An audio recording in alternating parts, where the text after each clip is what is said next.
An electrochemical engineering approach to designing, maintaining, and managing cathodic protection systems in concrete structures.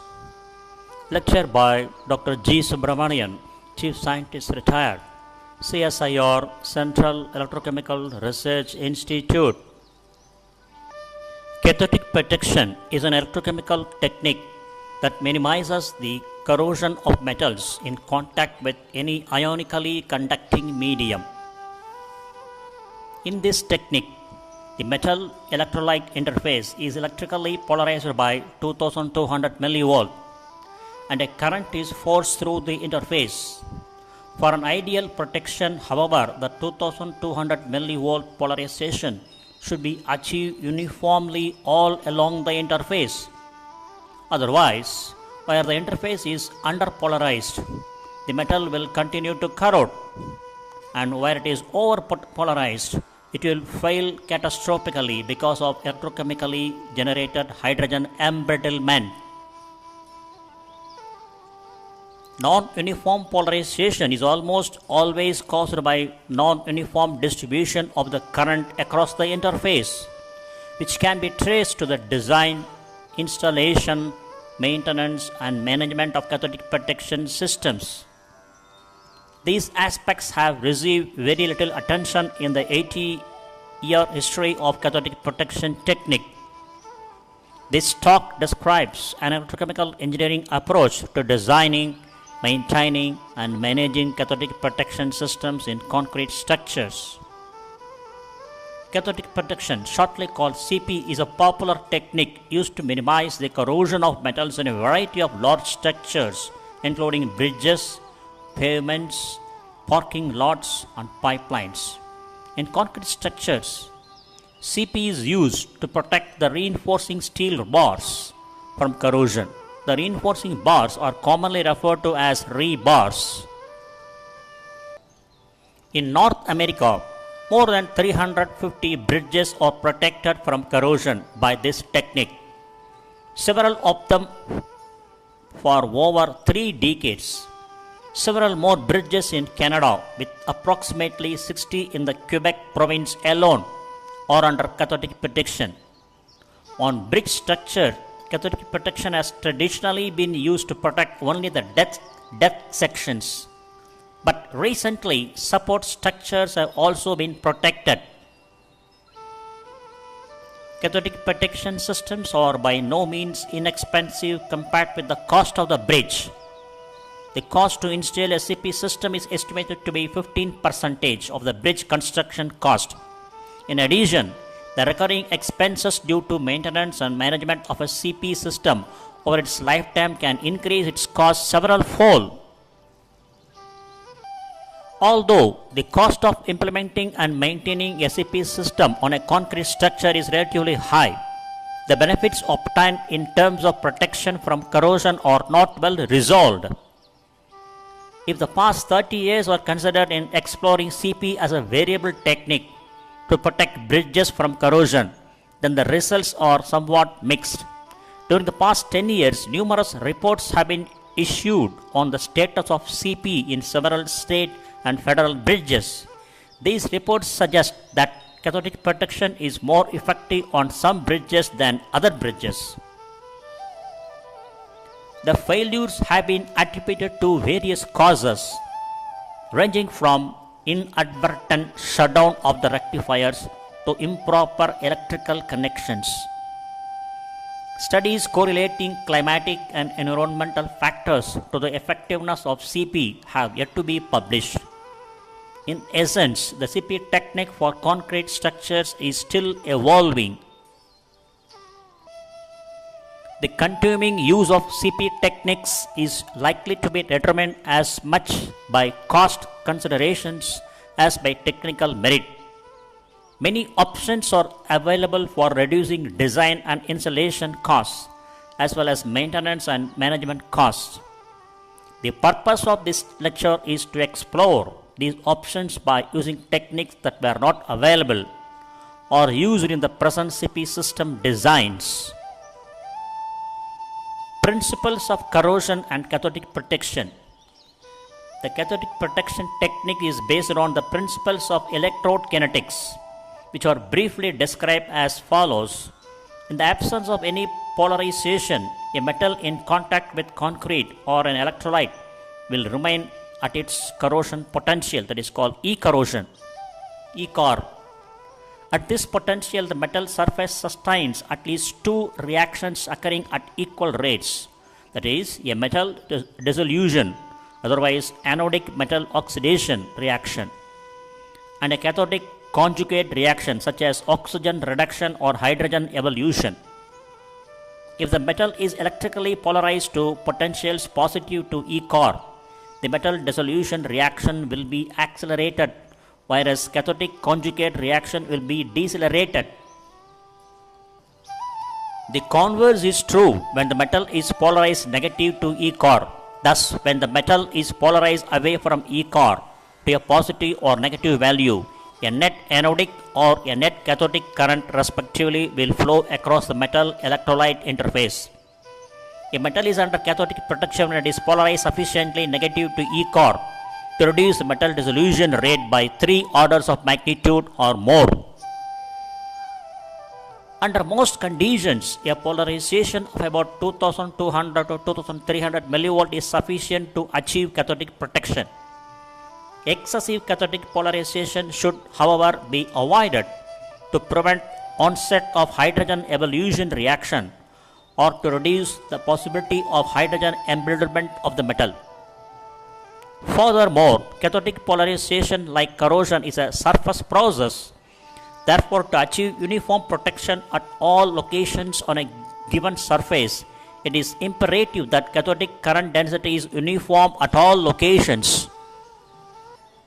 Any non-uniformity in the current flow, especially with values less than some critical minimum, can cause localized variations in the metal dissolution rate. These variations can result in the structure corroding more severely in some places than in others. In a bridge, for example, if the CP current is non-uniformly distributed, those parts of the bridge that do not receive the current will continue to corrode, whereas those that do receive the current will be well protected from corrosion. The typical CP systems used in protecting metal concrete structures are described as follows. In these structures, the metal is usually steel, and the cement and water form the electrolytic medium. Generally, the CP system has a rectifier as the voltage source. The return electrode for the current is either a palladium coated titanium mesh or a thin layer of zinc or a conductive polymer mixed with concrete. They are inert electrodes, not consumed or destroyed by reactions associated with cathodic protection, and are called ground beds. Generally, the ground bed is two-dimensional, is spread over the entire structure and is covered with concrete and asphalt. All the rebars are electrically connected to one another, and the electrical connections between the rebars and the rectifier are made at one or two remote locations on the bridge. Similarly, the electrical connections between the ground bed and the rectifier are also made at one or two remote locations. Thus, in most cases, the ground bed is distributed evenly with respect to the rebars, whereas the electrical contact points are highly localized. Since the bridges are located in various geographical locations from Washington to Maryland and from Florida to New York, they are exposed to a wide variety of environmental and climatic conditions. Optimization of cathodic protection systems. The preceding description applies to conventional designs of CP systems. However, one can take several steps to improve these designs. For example, the CP system can now be designed with greater emphasis on uniform distribution of current and potential throughout the bridge. Using numerical techniques such as finite element method, shortly called FEM, one can predict the geometric arrangement of ground beds and the ideal points of electrical contacts for any given geometry of the bridge and the rebars. Variations in the electrical conductivity of the concrete overlayers. The presence of coated and uncoated, that is bare rebars, and spatial variations in the level of exposure to moisture and salt can all be easily incorporated into the CP design. Furthermore, after implementation, the validity of the FEM results, finite element method results, can be verified through mapping of the CP current over the entire bridge, which can be done non-invasively using magnetic sensors. The goal of this work is to demonstrate the possibility of improving the technique, making it fully functional and completely automated. As a first step, we show the use of finite element method to predict current and potential distribution in concrete, and magnetic sensors to map currents in prototypical models, as well as over the entire deck of a CP protected in-service concrete bridge. Numerical simulation and cathodic protection current mapping.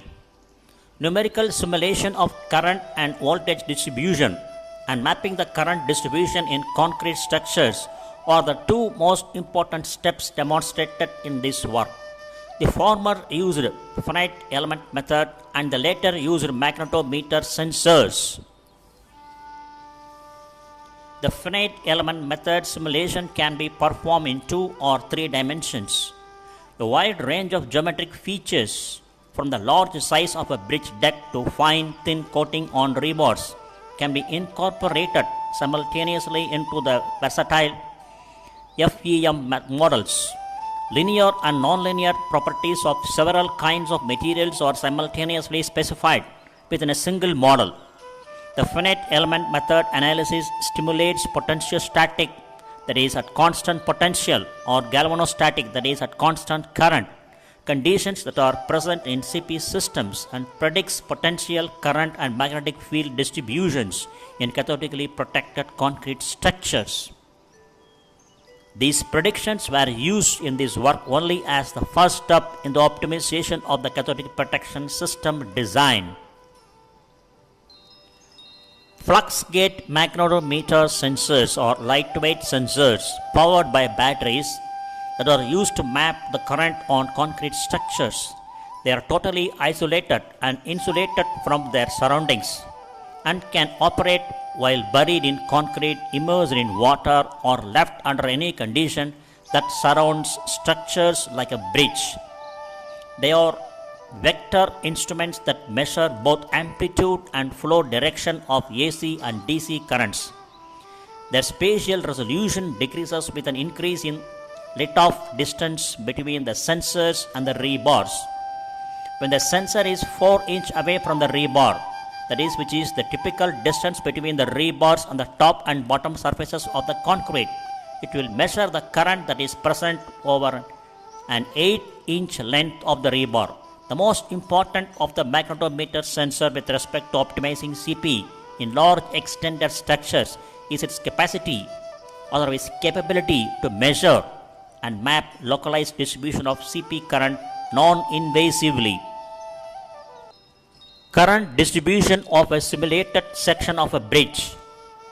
The concept of using numerical models to optimize CP system design was verified on a small steel reinforced size 4 into 3 into 0.8 feet block of concrete.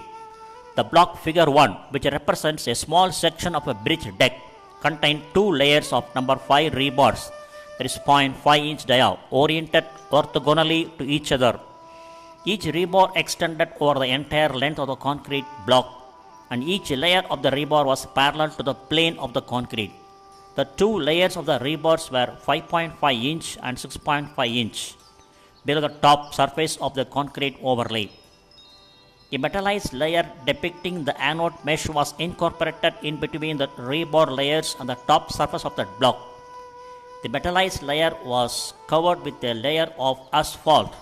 Resistivity values of 0.18 into 10 power 4 volt centimeter and 0.5 into 10 power 5 volt centimeter were assigned for the steel and concrete respectively.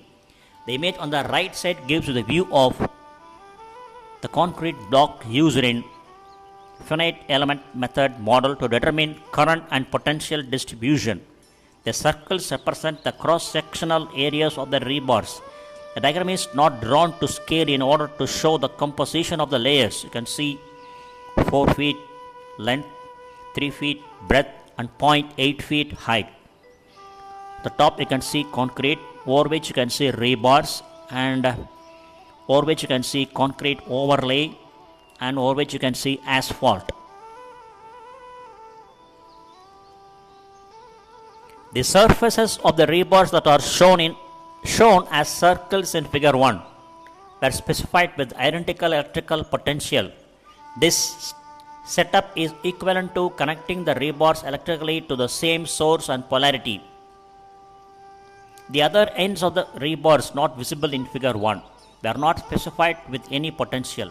Similarly, the surface of the metallized layer that is projecting out of the concrete surface was specified with an electrical potential of opposite polarity to that of the rebar surface.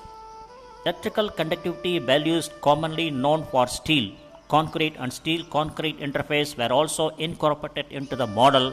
In essence, these parameters simulate a cathodically protected concrete surface, where the rebars are polarized cathodically and the metallized layer is polarized anodically. Furthermore, specifying the electrical voltages at only one end of the rebars, that is, and the metallized layer, and simulates an asymmetrical electrical contact, which is the most common practice used in field or in service structures. The objective of this simulation is to identify the effect of asymmetrical electrical contact configuration on the distribution of the CP current and potential. The image on the right side gives the view of the concrete block used in finite element method model to determine the current and potential distribution. The circles represent the cross-sectional areas of the rebars. So you can see 4 feet length. The block is about 4 feet length, 3 feet breadth and 0.8 feet height. And from the bottom you can see concrete layer, over which rebars, and over which concrete overlay, and over which you have asphalt coating, anode mesh, asphalt coating. In electrochemistry and corrosion, the terms voltage and potential are not interchangeable. Whereas voltage refers to electrical voltage applied between the rebars and the ground bed. Potential refers to the potential drop incident across the rebar concrete metal electrolyte interface. This potential is not caused by a pure electrical drop alone, but by the sum of the differences in the electrical and chemical potential between the metal and the electrolyte. It is commonly referred to as electrochemical potential. There is a reason why electrochemical reactions including corrosion are affected by chemical composition of the electrolyte, that is pH, oxygen concentration, ionic strength and so on, as well as by electrical potential as in cathodic polarization. The term electrochemical potential is often loosely referred to as potential.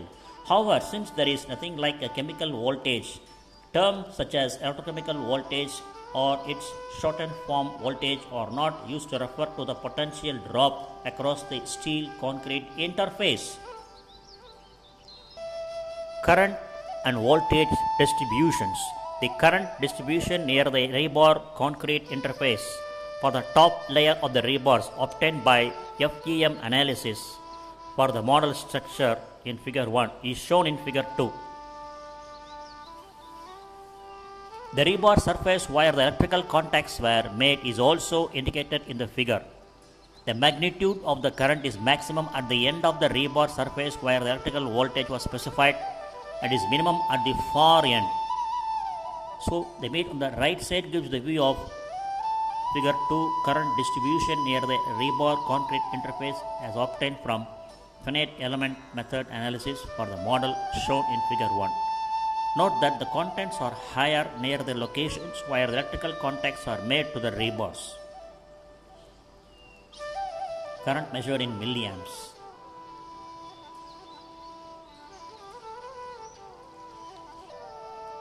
The potential distribution at a location close to one of the rebars is shown in figure 3. image on the right side gives the view of figure 3. Potential distribution near a small section of a rebar concrete interface as obtained from finite element method analysis for the model shown in figure 1. Note that the drop in the potential is higher in the concrete as compared to steel or the steel concrete interface. The spacing of the grids in this figure is on the order of centimeters. Close to the rebar concrete interface, the drop in the potential is relatively small. Most of the drop occurs over a distance of few centimeters within the concrete. At all other locations of the interface, the potential distribution was found to be nearly identical to the one shown in figure 3.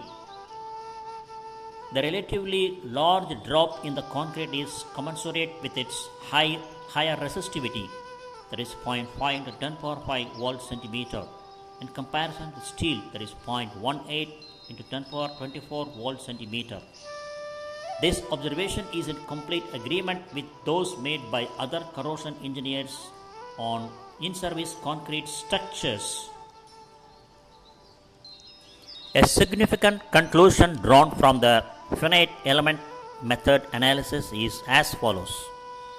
For asymmetric geometric configurations of the rebars and ground bed with asymmetrical electrical configurations, the rebar concrete interface that is farther away from the electrical contacts receives very little current.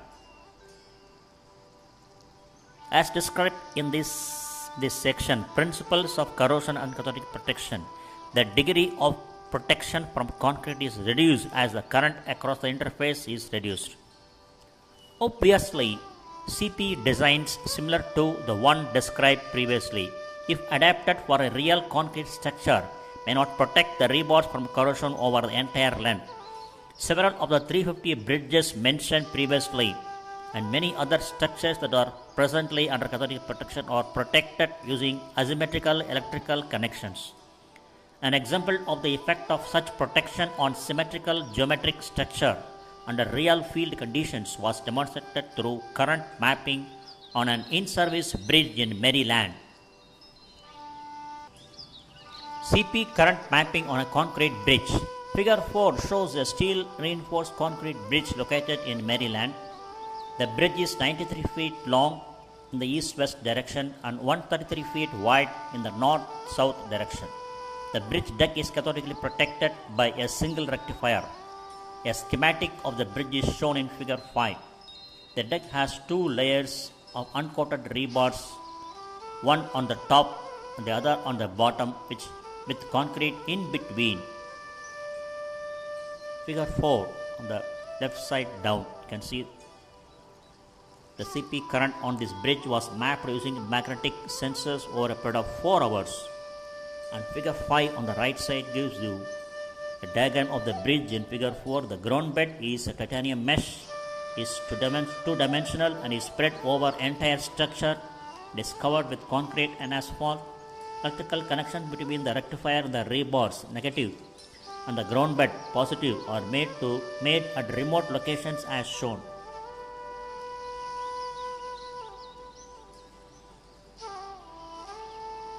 You can see at the bottom, you can see titanium mesh and median electrical contacts to rebars, conducting rebar, electrical contact to ground bed.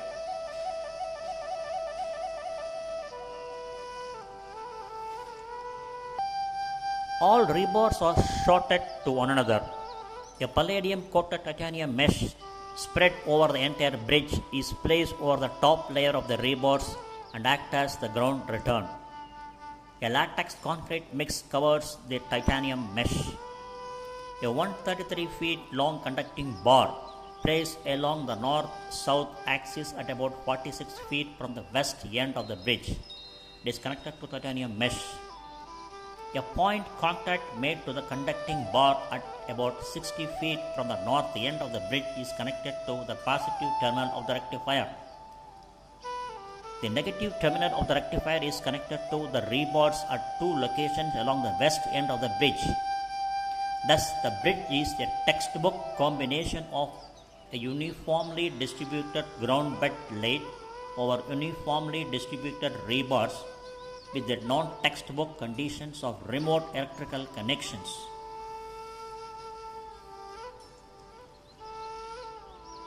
The CP currents were mapped from the top of the bridge deck. For this purpose, the deck was divided into a matrix of several parallel and perpendicular lines at intervals of 10 feet. At each intersection point, the current flow along the east-west axis and the north-south axis was measured using magnetometer sensors. The resulting current distribution is shown in figure 6. The figure shows only an 80 into 80 feet part of 93 into 133 feet area of the bridge deck.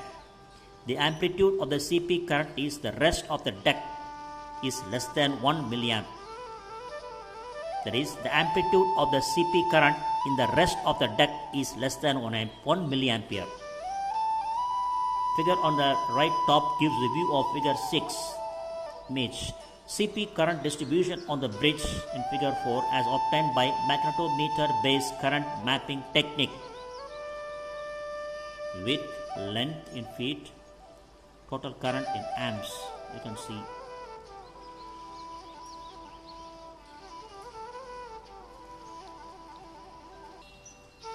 The CP currents are concentrated only in the northwest part of the bridge, where they reach a peak value about 5 milliamps. The location where the maximum current occurred matches well with one of the points where the rebars are connected to the rectifier. This current distribution also confirms that while the distributed geometry of the ground bed, namely a mesh spread over the entire deck, appears intuitively correct, it did not help to achieve uniform current distribution. The CP current mapped with magnetometer sensors over the entire deck of the bridge shows that more than 60% of the area did not receive any current. Visual observation made on the top and bottom of the deck revealed significant amount of cracks in the structure in the east and southeast locations. Figure 7. Cracks found on the bridge in figure 4, regions of low CP current in figure 6 can be matched with the locations of cracks on the bridge deck. The image on the bottom right side explains cracks, the regions of low CP current. Figure 6 shows that these regions received little or no CP current.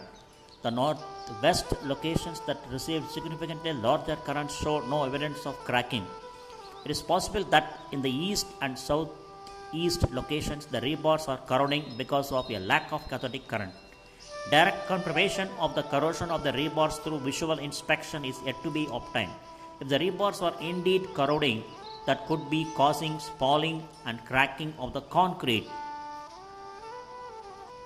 Discussions. The key to success in cathodic protection is the ability to achieve uniform distribution of current over the entire metal electrolyte interface. Generally, it is easy to achieve such uniformities under the controlled conditions of a laboratory using relatively simple electrode geometry.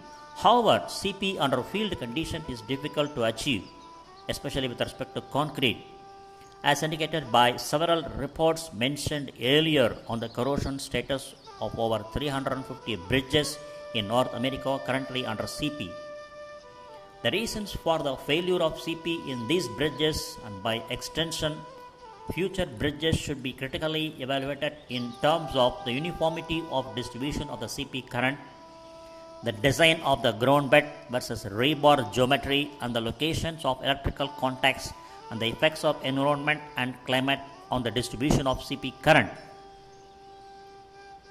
We have demonstrated that a uniformly distributed ground bed spread over the entire deck does not ensure uniform distribution of CP current. We used a magnetometer to map the CP current on an in-service bridge in Maryland. In this case, the non-uniformity in the current distribution appears to be due to the improper choice of locations for the electrical contacts. This observation is in complete agreement with the results of an finite element method analysis of a rectangular concrete block which is similar to the deck of Maryland Bridge. By extension, it is possible to optimize and design the electrode configurations for the entire structure through the use of finite element method. To ensure proper CP, and the design of a CP system should include not only electrogeometric parameters but also spatial and temporal effects of microenvironmental and microclimatic factors that affect cathodic reaction. For example, temperature, humidity, wetness, oxygen and chloride concentration, and pH all affect CP currents and should be considered in the design, maintenance and management of CP systems. The performance of optimized CP systems can be verified by mapping the CP current with magnetic sensors. The same sensors can also be used to monitor system performance on a continuous basis. Thus, future CP systems should incorporate sensor-based feedback systems that use microprocess-controlled rectifiers, which we call expert CP systems. The use of sensors to manage CP system in concrete structures is now beginning to emerge. Earlier designs used potential measuring sensors such as reference half cells to monitor the level of electrochemical potential drop across the rebar concrete interface. In practice, these sensors can only be kept at a finite distance from the interface. Hence, a large resistive drop due to the resistance of the concrete is always included as a part of measured potential.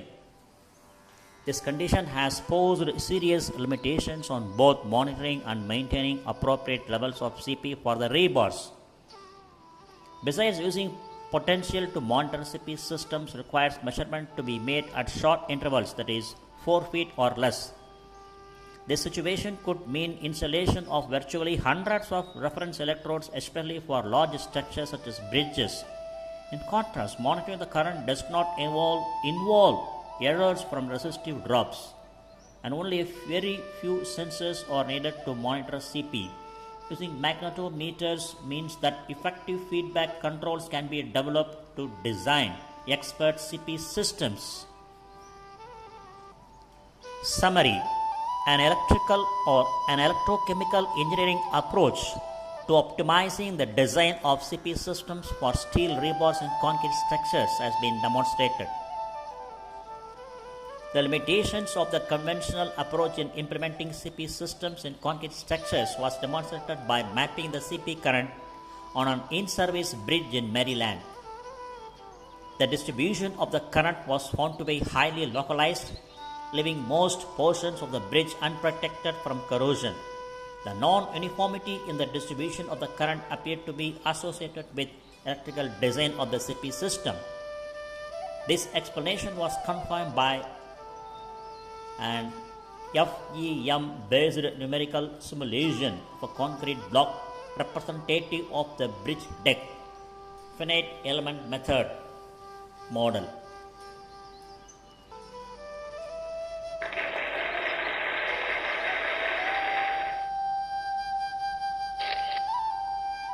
Thank you very much for watching this video, and thanks for your patience.